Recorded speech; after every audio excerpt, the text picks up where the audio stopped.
दोस्तों पिछले कुछ दिनों के अंदर हमने प्रीलिम बूस्टर के अंदर multiple times no confidence motion के बारे में डिस्कशन किया। अब आप लोग सोच रहे होंगे सर इसको जीता कौन।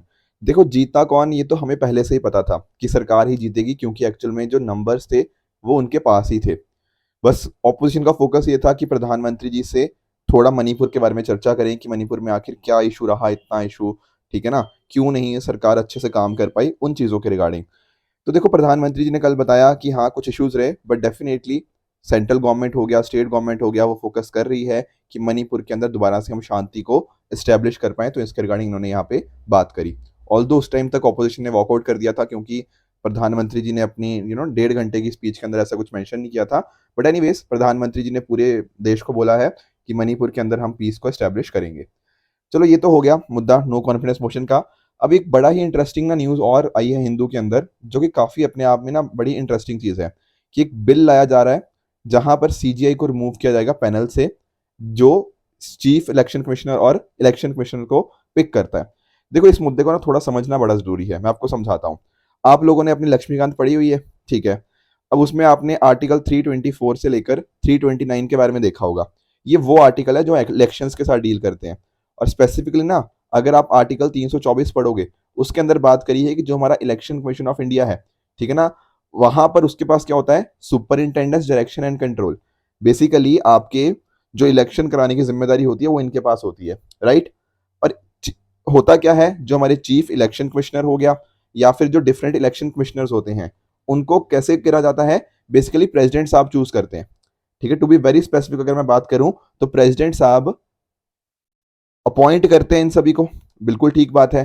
पर प्रेसिडेंट साहब खुद थोड़ी अपॉइंट कर देंगे, उनको कोई किसी की रिकमेंडेशन आएगी, किसकी एडवाइस आती है, यहाँ पर हमारे जो council of ministers headed by prime minister ji. तो क्या मैं ये कह सकता हूँ कि ये इनको एडवाइस करते हैं प्रेसिडेंट साहब को और प्रेसिडेंट साहब अकॉर्डिंगली अपॉइंट कर देते हैं, बिल्कुल सही बात है। पर आपको नहीं लगता यहाँ पर थोड़ा सा कुछ गड़बड़ है? कैसे गड़बड़ है सर? देखो चीफ इलेक्शन कमिश्नर हो गया, इलेक्शन कमिश्नर्स, इनकी जिम्मेदारी क्या है, न्यूट्रल इलेक्शंस को कंडक्ट कराना। अगर आप ये नोटिस कर पा रहे हो कि जो आज की सरकार है, बेसिकली प्राइम मिनिस्टर की मैं बात कर रहा हूँ, प्रेसिडेंट की नहीं, प्राइम मिनिस्टर की अगर बात कर रहा हूँ, इनडायरेक्टली अगर वही अपॉइंट कर रहे हैं, तो थोड़ा सा क्वेश्चन मार्क यहाँ पे उठ सकता है कि क्या एक्चुअल में इनके पास इंडिपेंडेंस है भी या नहीं है, ठीक है ना, अपने ढंग से काम कर भी पाएंगे या नहीं कर पाएंगे। ये हमेशा से मुद्दा रहा था, ठीक है ना। पर हमारी सरकारों ने या फिर पार्लियामेंट ने कभी भी इसके रिगार्डिंग कोई लॉ नहीं लेकर आया कि कैसे इनका अपॉइंटमेंट होगा। तो अभी तक यही प्रोसीजर चला आ रहा था। फिर क्या होता है ना, ये मुद्दा जाता है सुप्रीम कोर्ट के अंदर कि नहीं सर, हमें जो चीफ इलेक्शन कमिश्नर्स हैं और जो हमारे इलेक्शन कमिश्नर्स हैं, इनकी इंडिपेंडेंस होनी चाहिए, इनका जो प्रोसेस है ना वो आप बताओ। तो यहाँ पर क्या हुआ ना, इस साल मार्च के अंदर ही, 2 मार्च की बात है, उस टाइम के ऊपर क्या हुआ, हमारी सुप्रीम कोर्ट ने बोला कि ये बात ठीक नहीं है, ऐसे मत अपॉइंट करो, आप अपॉइंट करो एक कमेटी के माध्यम से, ठीक है ना। उस कमेटी के अंदर कौन होगा, हमारे प्रधानमंत्री जी होंगे, हमारे जो लीडर ऑफ ऑपोजिशन है लोकसभा के वो हो गया, ठीक है, एंड साथ ही साथ हमारे चीफ जस्टिस ऑफ इंडिया। तो ये तीनों मिलकर, यानी कि प्रधानमंत्री, लीडर ऑफ ऑपोजिशन लोकसभा और चीफ जस्टिस ऑफ इंडिया, ये मिलकर क्या करेंगे, ये मिलकर अकॉर्डिंगली जो हमारे इलेक्शन कमिश्नर्स होंगे उनको अकॉर्डिंगली ये डिसाइड करेंगे कि आगे वाला होना कौन चाहिए। तो बेसिकली यहाँ पर कमेटी के माध्यम से इन्होंने, ऐसे सुप्रीम कोर्ट ने बोला कि कमेटी यहाँ पर होनी चाहिए जो कि बताए इस चीज को कि इलेक्शन कमीशन ऑफ इंडिया के मेंबर्स कौन होंगे, ठीक है। ये मुद्दा हो गया था। अभी क्या हुआ है ना, राज्यसभा के अंदर एक बिल आया है और ये बिल बड़ा ही कॉन्ट्रोवर्शियल होने वाला है। पता है क्यों? यहाँ पे पता, जो बिल लेकर आया गया है वहां पर सारी चीजें सेम है, बस फर्क ये है, जो सुप्रीम कोर्ट ने बोला था ना कि चीफ जस्टिस ऑफ इंडिया होने चाहिए, इन्होंने बोला है, इस बिल ने बोला कि नहीं, चीफ जस्टिस ऑफ इंडिया नहीं होने चाहिए, चीफ जस्टिस ऑफ इंडिया की जगह एक कैबिनेट मिनिस्टर होने चाहिए। समझ पाए इस बात को? तो यहां पर हुआ क्या, 3 मेंबर्स कौन हुए, एक प्रधानमंत्री जी, एक हमारे कैबिनेट मिनिस्टर और एक हो गया leader of opposition of Lok Sabha. अब यहां पर ना देखो, हम ऐसा मान के चल सकते थे कि यहाँ पर 3 मेंबर थे पहले, ठीक है ना, तो एक अच्छा खासा हम देख सकते थे। अब चीफ जस्टिस ऑफ इंडिया की जगह कौन हो गया, कैबिनेट मिनिस्टर। कैबिनेट मिनिस्टर कौन है, सरकार। प्राइम मिनिस्टर कौन है, सरकार। और एक है लीडर ऑफ ऑपोजिशन। तो हमेशा चलेगी किसकी, 2 लोग हैं सरकार के और 1 लोग हैं ऑपोजिशन से। तो यहाँ पर ना हमेशा ही हमेशा सरकार की चली जाएगी, ये ऑपोजिशन का लीडर का कोई रोल ही नहीं रहेगा। पहले सीजीआई थे तो डेफिनेटली वो एक न्यूट्रल डिसीजन ले पाते थे, ठीक है ना। तो ये चीज थी। तो अभी हो क्या रहा है, ऐसा ऑपोजिशन ने बोला है कि अब इलेक्शन आने वाले हैं 2024 के, और 2024 के इलेक्शन से पहले ना जो इलेक्शन कमिश्नर है, ठीक है ना, अनूप चंद्रा जी, ठीक है ना, ये यहाँ पे रिटायर होंगे। उसके बाद ना सरकार चाहती है कि मेरे हाथ में पावर हो, क्या पावर हो, कि जो इलेक्शन कमिश्नर है हम उनको नॉमिनेट करें, ठीक है, तो बेसिकली अगर इस तरह से हो जाएगा ना, तो 2 लोग सरकार के होंगे उस कमेटी के अंदर और 1 लोग ऑपोजिशन का होगा, तो इन्हीं का ही डिसीजन लिया जाएगा। तो हो सकता है, ऐसा ऑपोजिशन का मानना है, कि अपने मनपसंद लोग इलेक्शन कमीशन के अंदर बिठा दें एंड अकॉर्डिंगली 2024 का इलेक्शन शायद उतना न्यूट्रल ना हो पाए। ठीक है, तो ये काफी कंट्रोवर्शियल बिल रहने वाला है आने वाले दिनों के अंदर। देखते हैं इसके रिगार्डिंग क्या होता है। हो सकता है इस बिल को फिर सुप्रीम कोर्ट के अंदर भी दोबारा से लेकर जाया जाए कि ये बिल ही ठीक नहीं है। ठीक है ना, तो ये कुछ चीजें थी। साथ में अगर आप नोटिस करोगे, आरबीआई ने जो रेपो रेट है उसको अनचेंज रखा है एट 6.5%। तो ये भी चीजें आपको पता होनी चाहिए, इसको हम इकोनॉमी दिस वीक के अंदर भी कवर कर लेंगे। ठीक है ना, ये समझ आ गया, ये समझ आ गया, ये भी हमने अच्छे से समझ लिया। तो डेट है आज की 11 अगस्त 2023 एंड आप सभी का स्वागत है आज के प्रीलिम बूस्टर न्यूज डिस्कशन के अंदर। देखो, कल यानी कि 10 अगस्त को हमने शाम में ये लेक्चर डिस्कस किया था। अब तो ये हो चुका है रिकॉर्ड, ठीक है ना। 2 घंटे का सेशन था, काफी इंटरेस्टिंग सेशन रहा, काफी लोगों ने मेरे साथ लाइव भी इंटरेक्ट किया। अब देखो, ये सेशन काफी अच्छा रहा, आप सभी के साथ डिस्कशन हुआ। एट द सेम टाइम कल यानी कि 12 अगस्त को, ठीक है ना, हमारे जो इंटरनल सिक्योरिटी के फैकल्टी है ना, वो आपके साथ इंटरनल सिक्योरिटी के कुछ इंपॉर्टेंट टॉपिक डिस्कस करेंगे। इस बार जो मेंस देंगे उनके लिए भी, और जो अगले साल देंगे उनके लिए भी सेशन बहुत इंपॉर्टेंट रहने वाला है। तो मेक श्योर कल शाम आई थिंक 5 बजे सेशन रखेंगे, ठीक है ना, इंटरनल सिक्योरिटी के जो फैकल्टी हैं, तो आप इसको भी कल ज्वाइन डेफिनेटली कीजिएगा। आगे चलते हैं अगले टॉपिक की तरफ, दैट इज प्रधानमंत्री पीवीटीजी डेवलपमेंट मिशन। देखो, ये न्यूज में बार बार आता जा रहा है, तो इसको एक बार समझ लेते हैं।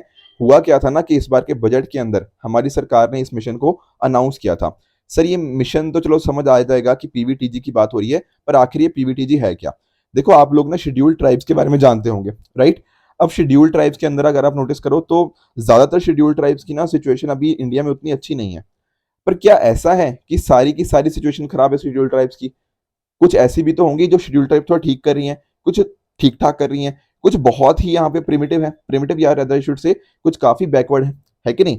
तो जो बहुत ही बैकवर्ड वाली जो ट्राइब्स हैं, उनको हमने क्या कर दिया, एक डिफरेंट तरह की कैटेगराइजेशन कर दी है, जिसका हमने नाम रख दिया पीवीटीजी।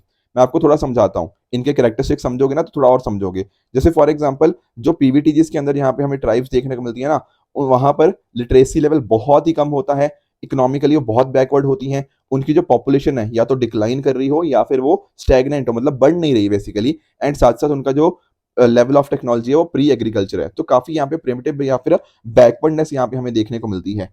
अब देखो, जब इतनी बैकवर्डनेस है तो हमारी कोशिश है कि इनके लिए हम अलग तरह से यहाँ पे मिशन लेकर आए, ताकि इनकी सिचुएशन को और बेहतर करें।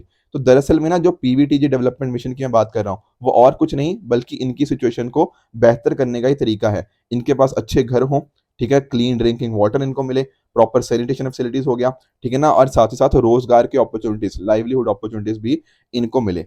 इसीलिए हमारी सरकार ने यहाँ पे 15,000 करोड़ की इसके लिए यहाँ से मतलब अवेलेबल कराए हैं। जो हमारा development action plan for schedule tribe है ना, उसमें से 15,000 करोड़ इसके लिए यहाँ पे अवेलेबल कराए हैं, जो कि अगले 3 साल के लिए यूज किए जाएंगे। हमारी मिनिस्ट्री कौन सी इन्वॉल्व है यहाँ पे? Ministry of tribal affairs. ये चीज भी आपको पता होनी चाहिए, ठीक है। अब नोटिस करना कि हुआ क्या था ना, एक कमीशन बना था, देबार कमीशन 1973 के अंदर। इस कमीशन ने बोला था हम पीटीजीज बनाते हैं। पीटीजी क्या है? Primitive tribal groups. इसको एक सेपरेट कैटेगरी तरह ट्रीट किया गया। फिर बाद में इसका 2006 में हमारी सरकार ने नाम रख दिया प्रिमिटिव वल्नरेबल ट्राइबल ग्रुप्स। तो ये चीज भी आपको पता होनी चाहिए। बाकी इसके कैरेक्टरिस्टिक क्या है वो मैंने आपको समझा ही दिए हैं। आज के टाइम के ऊपर अगर नोटिस करोगे ना, तो 75 पीवीटीजीज आपको देखने को मिलेंगे, ठीक है। और सबसे ज्यादा कौन सी स्टेट के अंदर है? सबसे ज्यादा आपको ओडिशा स्टेट के अंदर देखने को मिल जाएंगे। आई थिंक टोटल 13 पीवीटीजीज आपको ओडिशा में देखने को मिल जाते हैं। जो सहारियाज है ना, उनकी हाईएस्ट पॉपुलेशन हमें इनमें देखने को मिल जाती है। एक यूपीएससी ने 2019 में क्वेश्चन भी पूछा था, मुझे एक बार कमेंट्स में इसका आंसर बताना कि क्या इसका सही आंसर आपके हिसाब से होना चाहिए। अगले टॉपिक की तरफ बढ़ते हैं, दैट इज SAGY। सर, ये क्या है SAGY? दिस इज सांसद आदर्श ग्राम योजना। थोड़ा सा इसको समझते हैं। देखो, 2014 में ना, आई थिंक 11 अक्टूबर की बात है, ठीक है ना। दरअसल में होता क्या ना, 11 अक्टूबर को हमारे जो लोक नायक हैं जयप्रकाश नारायण जी, ठीक है, जेपी के बारे में आप जानते होंगे, तो बहुत इंपॉर्टेंट, ये फ्रीडम फाइटर रहे हैं। इनका जन्मदिन होता है 11 अक्टूबर को, ठीक है ना। तो 11 अक्टूबर 2014 को हमारी सरकार ने ना एक यहाँ पर योजना लेकर आए, संसद आदर्श ग्राम योजना। यहाँ पर क्या हुआ, यहाँ पे हमारा फोकस था कि हम ना अपने जो गांव हैं उनको हम यहाँ पे ना डेवलप करें, ठीक है ना। मैं आपको समझाता हूँ। जैसे मान लो हमारा कोई लोकसभा का मेंबर ऑफ पार्लियामेंट है, तो उसको बोला गया कि आपकी जो कॉन्स्टिट्यूंसी है जहां से आप आते हो, वहां पर अपने कोई गांव चूज करो और उन गांवों को डेवलप करो। आई बात समझ में? राज्यसभा के एमपीज तो आप जानते हो किसी स्टेट को बिलोंग करते हैं, बिल्कुल सही बात है। तो जिस भी स्टेट से आते हैं वहां से वो चूज करो, कोई भी डिस्ट्रिक्ट का कोई भी रूरल एरिया चूज करो और उसको डेवलप करो, एक मॉडल गांव की बनाने की कोशिश करो, उसके डेवलपमेंट के अंदर रोल प्ले करो। उसी तरह से आप जानते हो कुछ नॉमिनेटेड एमपीज भी हमें देखने को मिलते हैं। तो नॉमिनेटेड एमपीज पूरी कंट्री में किसी भी यहाँ पे किसी भी रूरल एरिया को चूज कर सकते हो और उसको यहाँ पे उन्होंने एक मॉडल डेवलपमेंट की तरह यहाँ पे उसको डेवलप करना है। ठीक है ना, तो यहाँ पर सारी चीजें हो सकती हैं, जो भी डेवलपमेंट के लिए उनको ठीक लगता है वो सारी चीजें इनको करनी होती हैं। ठीक है, तो ये सांसद आदर्श ग्राम योजना है। ध्यान रखना इसके अंदर मिनिस्ट्री कौन सी है, मिनिस्ट्री ऑफ रूरल डेवलपमेंट। तो फोकस ये रखा गया कि 2014 में जैसे ये योजना स्टार्ट हुई तो 2019 तक 3 गांव बनाने थे ऐसे हर पर्टिकुलर एमपी को, एंड उसके बाद 2019 से 24 में बीच में हर साल एक एक गांव इसके अंदर ऐड करना था। ठीक है ना, ताकि वो मॉडल गांव अकॉर्डिंगली डेवलप होते रहे। तो आई होप ये योजना के बारे में आप समझ गए होंगे। ध्यान रखना, वैसे तो मैंने आपको जो लोक नायक जेपी हैं जयप्रकाश नारायण जी, उनके बारे में बता ही दिया। ठीक है ना, ये दरअसल में ना यूनाइटेड स्टेट्स में इनकी पढ़ाई हुई है, यूएसए के अंदर। फिर बाद में वो इंडिया आते हैं, इंडियन नेशनल कांग्रेस को ज्वाइन करते हैं, और इनकी जो विचारधारा थी ना वो थोड़ी मार्क्सिज्म से यहाँ पे इन्फ्लुएंस थी। ठीक है ना, इनफैक्ट इन्होंने एक पार्टी भी फॉर्म करी, प्रजा सोशलिस्ट पार्टी। ठीक है ना, ये सारी चीजें ठीक हैं, इनके लिए इंडियन के इंडिपेंडेंस के अंदर इनका रोल काफी इंपॉर्टेंट रहा। पर एक्चुअल में अगर मैं बात करूं ना तो स्पेसिफिकली जिनके लिए इसको जाना जाता है वो पता क्या था, वो है जेपी मूवमेंट। ठीक है ना, आपने सुना होगा ये चीज के बारे में, जब इंदिरा गांधी जी की सरकार थी, ठीक है ना, उस टाइम के ऊपर उनके ऊपर कुछ चार्जेस चले थे। ठीक है, तब इन्होंने आके एक तरह की उसको लीड किया था उस चीज को। ठीक है, जब इमरजेंसी का प्रोक्लेमेशन होता है, ठीक है, वो इन्हीं के यहाँ पे इन्होंने जो मूवमेंट रन किया था उसी की वजह से कहीं ना कहीं देखने को मिलता है। एंड लास्टली इनको फिर बाद में भारत रत्न यहाँ पे मिलता है। ठीक है, ऑल्दो इनकी डेथ के बाद मिला था, बट डेफिनेटली ये चीजें आपको लोकनायक जय प्रकाश नारायण जी के बारे में पता होनी चाहिए। अगले टॉपिक की तरफ बढ़ते हैं, that is Keralam, propose name of Kerala. देखो जो केरला स्टेट है ना, जो वहाँ की असेंबली है, वहाँ ने बेसिकली एक रेजोल्यूशन पास किया है कि जो स्टेट का नाम है वो केरला से बदलकर केरलम कर दिया जाए। अब देखो एक्चुअल में ना इसकी काफी लंबी चौड़ी हिस्ट्री रही है कि केरला का नाम कहाँ से आया, केरलम का मतलब क्या होता है, बहुत ज्यादा हमें डिटेल में नहीं जाना। दरअसल में होता क्या है ना कि जो केरलम वर्ड है वहाँ की लोकल चीजों को दिखाता है। मैं एक्चुअली समझाता हूँ, जो केरलम वर्ड है ना वो दरअसल में काफी लोग ऐसा मानते हैं स्कॉलर्स कि वो चेरम वर्ड से आया है। ठीक है ना, तो चेरम क्या है, चेरम दरअसल में ना या चेरम से केरम कैसे आया, चेरम दरअसल में चेरम का जो कन्नड़ा फॉर्म है वही उसको हम केरम बोलते हैं। और केरम वर्ड कहाँ से आया है, वो वर्ड आया है कि वो एरिया जो कन्याकुमारी जो तमिलनाडु में देखने को मिलता है और ऊपर जो है गोकर्णा ये आपको कर्नाटका के बीच में देखने को मिलता है। तो इनके बीच का जो रीजन है ना उसी को एक तरह से केरम बोला जाता है। ठीक है, चेरम कह लो, केरम कह लो। आप चेरा डायनेस्टी के बारे में जानते होंगे ना, तो सन ऑफ चेरा को ही हम एक तरह से केरला पुत्र बोला जाता था। तो वहीं से कुछ वर्ड्स आए हैं, उनका यहाँ पे ट्रांसलेशन हुआ है। तो वो सारा इसी एरिया को दिखाता है जो चेरम वर्ड है, कि जो इस दो एरियाज को ज्वाइन करता है, गोकर्णा और कन्याकुमारी को। ठीक है, तो इस तरह से आपको बहुत ज्यादा डिटेल में नहीं जाना कि क्यों नाम चेंज कर रहे हैं, पर वहां पे ना ऐसा माना जाता है कि जो केरला के लोकल लोग हैं कहीं ना कहीं वो उस नाम से ज्यादा रिलेट करते हैं। ठीक है, साथ में ही जो केरला स्टेट बनी है वो अपने लैंग्वेज के बेसिस के ऊपर बनी है। ठीक है ना, मलयालम जो लैंग्वेज है उस वजह से बनी है। आप जानते होंगे 1 नवंबर 1956 को जब एक तरह से स्टेट रीऑर्गेनाइजेशन कमीशन के बाद इसका फॉर्मेशन देखने को मिलता है, तो तब केरला स्टेट का प्रॉपर जो स्ट्रक्चर आज के टाइम पे आपको देखने को मिलता है वो उस टाइम आया था। ठीक है, तो ये तो चलो है कि चलो इन्होंने नाम चेंज की बात करी हुई है, पर एक्चुअल में हमें जानना ये जरूरी है कि क्या तरीका क्या होता है, मान लो हमें नाम चेंज करना हो किसी चीज का। देखो दो चीजें हो सकती हैं, एक तो है मान लो आपने किसी ना सिटी या शहर का नाम चेंज करना है, जैसे आपको तो देखने को मिलता है कि ना अलग अलग सिटीज के नाम चेंज कर दिए जाते हैं आजकल। कभी आई थिंक महाराष्ट्र में हुआ था, अभी उसके पहले यूपी में तो देखो बहुत बार हो चुका है, आप सभी जानते ही होंगे कि यूपी में तो बहुत नाम चेंज हुए हैं। तो अगर आपको किसी शहर का नाम बदलना है ना तो ये स्टेट खुद कर सकता है, जो वहाँ के स्टेट लेजिस्लेचर होते हैं ना वो खुद कर सकते हैं, यहाँ पे कोई दिक्कत नहीं है। पर अगर जैसे स्टेट का नाम चेंज करना है, जैसे अभी बात हुई ना केरला का नाम, ये तो स्टेट है, स्टेट का नाम चेंज करना है, ये थोड़ा प्रोसेस मुश्किल है। ठीक है ना, सिटी का नाम चेंज करना बड़ा आसान है, वहां पे जो स्टेट लेजिस्लेचर है वो आराम से कर सकते हैं। स्टेट का नाम चेंज करना बड़ा मुश्किल है। सर ऐसा क्या है, देखो ऐसा इसलिए है क्योंकि दरअसल में ना जैसे अभी क्या हुआ, जैसे पहले केरला की असेंबली ने यहाँ पे एक रेजोल्यूशन पास कर दिया। अब क्या होगा, अब ये जो रेजोल्यूशन है ना ये अकॉर्डिंगली जाएगा हमारे सेंट्रल गवर्नमेंट के पास। सेंट्रल गवर्नमेंट के अंदर क्या होगा, सेंट्रल गवर्नमेंट के अंदर आप नोटिस करोगे यहाँ पर हमें ना कुछ, मैं आपको थोड़ा बताता हूँ, सेंट्रल गवर्नमेंट के अंदर ना आपका ये जाएगा कहाँ पर, मिनिस्ट्री ऑफ होम अफेयर्स के पास। तो मिनिस्ट्री ऑफ होम अफेयर्स वहां पे क्या करेगी इसके रिगार्डिंग, देखो मिनिस्ट्री ऑफ होम अफेयर्स ना यहाँ पर चेक करेगी। सर क्या चेक करेगी, वो यहाँ पर इसको भेजेगी अलग अलग इंस्टीट्यूशंस के पास। सर जैसे कि कौन से इंस्टीट्यूशंस, जैसे आप यहाँ पे देख सकते हो, आप मिनिस्ट्री ऑफ रेलवेज हो गया, इंटेलिजेंस ब्यूरो हो गया, इसके अलावा भी और ऑर्गेनाइजेशंस होती हैं जहां पर इसको भेजा जाएगा। अगर ये सारे जो आपकी एजेंसीज हैं ये एनओसी दे देती हैं, एनओसी मतलब नो ऑब्जेक्शन सर्टिफिकेट, अगर ये चीज दे देगी फिर यहाँ पर ना मिनिस्ट्री ऑफ होम अफेयर्स उसको देखेगी। अगर प्रपोजल एक्सेप्ट हो जाता है फिर अकॉर्डिंगली पार्लियामेंट में हम बिल लेकर आएंगे। फिर अगर वो बिल पास हो जाता है, अकॉर्डिंगली लॉ बन जाता है, तब जाके स्टेट का नाम बदलेगा। Do you get that point? तो होता क्या है ना, अगर आप नोटिस करोगे जैसे आपका शेड्यूल 1 आपको देखने को मिलेगा, आपको डिफरेंट डिफरेंट आर्टिकल्स देखने को मिलेंगे, कॉन्स्टिट्यूशन के उनके अंदर भी बदलाव करना पड़ता है। तो इस वजह से ना एक स्टेट का नाम चेंज करना अपने आप में काफी कठिन प्रोसीजर हो जाता है। सिटी का नाम चेंज करना है तो स्टेट वाले खुद कर सकते हैं, उसमें कोई दिक्कत नहीं है, पर स्टेट का नाम चेंज करना अपने आप में काफी लंबा प्रोसेस रह जाता है। आपका आर्टिकल 3, आर्टिकल 4 इसके अंदर बदलाव करना पड़ेगा, तो पार्लियामेंट को अकॉर्डिंगली अप्रूवल देना पड़ेगा। ठीक है ना? अगर मान लो कि क्या ऐसा हो सकता है कि अगर स्टेट ने रेजोल्यूशन नहीं भी पास किया, क्या स्टेट की मर्जी के बिना भी किया जा सकता है? बिल्कुल किया जा सकता है। देखो सेंट्रल गवर्नमेंट का अगर आपने नोटिस किया होगा ना, या पार्लियामेंट को नोटिस किया होगा, तो पार्लियामेंट खुद में अपने आप में ना किसी स्टेट की बाउंड्रीज या उसका नाम खुद भी चेंज कर सकती है। प्रेसिडेंट बस एक तरह से ना उस व्यू को भेजेंगे कि स्टेट लेजिस्लेचर अपना व्यू बताओ। इसका जो भी स्टेट लेजिस्लेचर का व्यू होता है, चाहे अग्री करे या डिसअग्री करे, उससे फर्क नहीं पड़ता। सेंट्रल गवर्नमेंट या रेदर आई शुड से जो पार्लियामेंट है उसका पूरी की पूरी पावर्स हमें यहाँ पे देखने को मिल जाएंगी। आई एम श्योर आपने लक्ष्मीकांत के अंदर ये अपनी चीजें पढ़ी होंगी। अगले टॉपिक की तरफ बढ़ते हैं, that is world law and day. अब यहाँ पर क्या है वर्ल्ड लॉ एंड डे के रिगार्डिंग? देखो वर्ल्ड लॉ एंड डे को हर साल 10 अगस्त यानी कि कल इसको यहाँ पे ऑब्जर्व किया गया। यहाँ पे अगर आप नोटिस करोगे कि यही था कि लॉयंस के रिगार्डिंग हम जो उनकी कंजर्वेशन है उनको कैसे हम बढ़ा सकते हैं। अभी आज के टाइम पे अगर आप नोटिस करोगे तो जो एशियाटिक लॉयन है सिर्फ और सिर्फ आपको नेचुरल हैबिटेट के अंदर कहाँ देखने को मिलेंगे? गुजरात के गिर फॉरेस्ट के अंदर। सिर्फ एकमात्र ऐसी जगह है जहां पर हमें देखने को मिलते हैं। इनका आईयूसीएन स्टेटस एंडेंजर्ड है। हमारी ministry of environment forest and conservation change ने एशियाटिक लॉयन कंजर्वेशन प्रोजेक्ट को यहाँ पे रन भी करती है। ठीक है? ठीक है, अफ्रीकन लॉयंस के बारे में जानते होंगे, पर हमें यहाँ पर एशियाटिक लॉयन के बारे में ही पढ़ना था। नेक्स्ट टॉपिक है हमारा अमेजॉन कॉर्पोरेशन ट्रीटी ऑर्गेनाइजेशन। देखो इसको बहुत ज्यादा डिटेल में आपको जाने की जरूरत नहीं है क्योंकि इंडिया इसका मेंबर नहीं है, पर आप सभी जानते होंगे कि ना जो आपका अमेजॉन बेसिन वाला एरिया है ये बहुत ही इंपॉर्टेंट एरिया है। ठीक है ना? यहाँ पे मैं आपको थोड़ा समझाता हूँ। आप नोटिस करो ये अमेजॉन रेन फॉरेस्ट वाला एरिया, इनको ना लंग्स ऑफ द वर्ल्ड भी बोला जाता है, लंग्स ऑफ द अर्थ। क्यों? क्योंकि देखो इनका बहुत इंपॉर्टेंट रोल है, कहीं ना कहीं जो कार्बन डाइऑक्साइड उसको ऑब्जॉर्व करने के लिए एंड अकॉर्डिंगली ये ऑक्सीजन को रिलीज करती है। तो ये एरिया को, ये पूरे जो अमेजॉन रेन फॉरेस्ट है, अमेजॉन का जो बेसिन है, इसको प्रोटेक्ट करना, इसको सेफ गार्ड करना, यहाँ पर जो अलग अलग हमें बायोडाइवर्सिटी देखने को मिलती है उसको कंजर्व करना, इसको कंजर्व करना बहुत ही ज्यादा इंपॉर्टेंट है।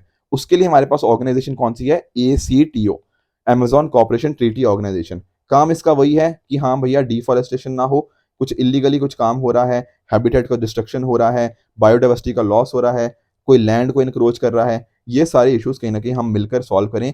फॉरेस्ट फायर आप जानते हो ना हर साल अमेजोन में देखने को मिल जाती है, उनको हम प्रोटेक्ट करें। तो यहाँ पर जो डिफरेंट डिफरेंट मेंबर कंट्रीज है ना, जैसे आप यहाँ पे नोटिस करना ये बता देता हूँ आपको, जैसे Bolivia, Brazil, Colombia, Ecuador, Guyana, Peru, Suriname, Venezuela, तो ये सारी जो कंट्रीज यहाँ पे आपको देखने को मिलेंगी ना अमेजोन के अराउंड, तो ये सारी कंट्रीज आपस में साथ में आती हैं, आपस में कोऑर्डिनेट करती हैं ताकि ये सारी जो चीजें हैं, इश्यूज हैं, उनको यहाँ पे टैकल कर पाएं। तो अभी कहाँ पे हुआ है? बेलम के अंदर। बेलम कहाँ जगह है? ब्राजील के अंदर। तो वहां पर बेलम डेक्लेरेशन हमें देखने को मिलती है। तो ये नाम ध्यान में रखना, बेलम डेक्लेरेशन किससे रिलेटेड है? अमेजोन के कंजर्वेशन के साथ लिंक्ड है। यहाँ फोकस यही रहा है कि ना कहीं जो आम लोग हैं, वहाँ के इंडिजिनियस लोग हैं, उनकी नॉलेज को यहाँ पे देखा जाए, कैसे उनको यूज हो सकता है, कैसे वो पार्टिसिपेट करेंगे इसकी कंजर्वेशन के अंदर। तो ये सारी चीजें हमें यहाँ पे देखने को मिली हैं। बहुत ज्यादा मैं फिर बता रहा हूँ, इसको डिटेल में जाने की जरूरत नहीं है क्योंकि डायरेक्टली इंडिया के साथ लिंक नहीं है, पर ओवरऑल क्योंकि देखो एनवायरनमेंट के पर्सपेक्टिव से इंपॉर्टेंट हो जाती है, तो इसलिए हमें इसका पता होना चाहिए। ठीक है, तो ये थी आज की डिस्कशन। ये कुछ क्वेश्चन दे रहा हूँ, इनका मुझे नीचे आप कमेंट्स में आंसर बताओगे। एक पीबीटीजी वाला क्वेश्चन भी आपसे पूछा था, तो वो भी आप मुझे नीचे कमेंट्स में आंसर बताना कि उसका सही आंसर क्या होगा। ये कुछ क्वेश्चन मैंने कल दिए थे, इनका क्विकली आंसर बताता हूँ। एनडीएमए क्या नॉन स्टैट्यूटरी है? नहीं सर, बिल्कुल गलत है, ये स्टैट्यूटरी बॉडी है। ठीक है ना? हमने देखा था डिजास्टर मैनेजमेंट एक्ट होता है, उसके अंतर्गत ये बॉडी बनी है। माया ऑपरेटिंग सिस्टम, बिल्कुल Ubuntu, open source Ubuntu developed locally है, बिल्कुल करेक्ट है स्टेटमेंट। स्वाति माउंटेन्स की बात करें तो क्या HAL ने इसको बनाया है? बिल्कुल गलत है। यहाँ पर किसने बनाया? BEL, भारत इलेक्ट्रॉनिक्स लिमिटेड ने इसको यहाँ पे डेवलप किया है। अगर आपको आज के लेक्चर की पीडीएफ चाहिए तो आप हमारे Telegram channel PW Only as official पे जाके इस लेक्चर की पीडीएफ को एक्सेस कर सकते हो और अपनी प्रिपरेशन को और भी बेहतर बना सकते हो। तो आई होप आज का सेशन आप सभी को अच्छे से समझ आया होगा। इसी तरह से आप भी अपने एंड पे हार्डवर्क करते रहिए। Goodbye and good luck.